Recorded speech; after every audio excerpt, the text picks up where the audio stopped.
Hi, I'm Al Frost, guide and staff member here at the Musky shop, and we want to talk a little bit about tuning up your crankbaits, and even bucktails need tuning once in a while. What we're going to start with is a minnow bait. This just happens to be a slammer, but most minnow baits where the line connection is coming out of the nose of the bait. If this bait is rolling out to one side, you want to bend the wire tie into the turn. So if it's going that way, bend it this way. If it's blowing out to the left, bend it to the right. But we're not talking a whole bunch here. I mean, you have to do it in very small increments. A little bit means a lot, especially at speed. So you would just give it a little crank, put the split ring back on it, throw it back over the side, and just watch it track with your trolling motor is what I do.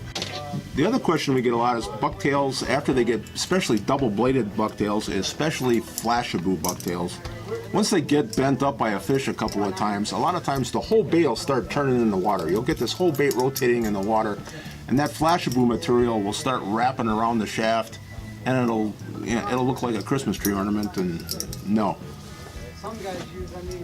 The one way you can try to correct that is if you take this line connector, the nose of the bait, and bend it down at a radical angle. This is one time where you want to use a lot of bend, and give it a good crank like that, or even some more. This would be like for cowgirls or spankies, and if you crank it down like that, it'll get you through the day. I'm not saying this is going to fix them all, but you can get straightened out a heck of a lot of double-bladed bucktails.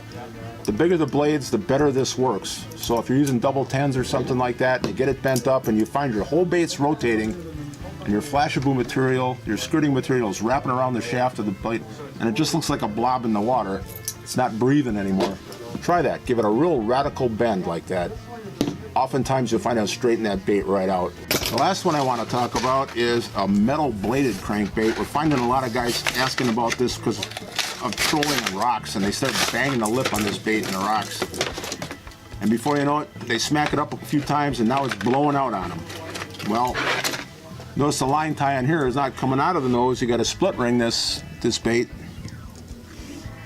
And in order to adjust this, you've got to bend this entire lip.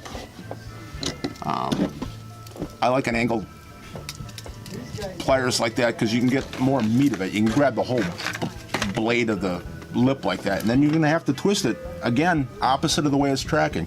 So if you're tracking too far to the left as you're looking at the bait, crank it a little to the right, and you can bend that whole thing. And again, a little, this one did need tuning, a little bit means a lot. Don't be giving it a blank because you just might wank her out of correction. You know, just give it a little bit of a twist like that, and that's all it takes. And you can salvage a lot of the baits in your box that weren't running true for you. Now you can troll them up to speed. Hopefully, get you through a day. It's Al Frost at the Musky shop.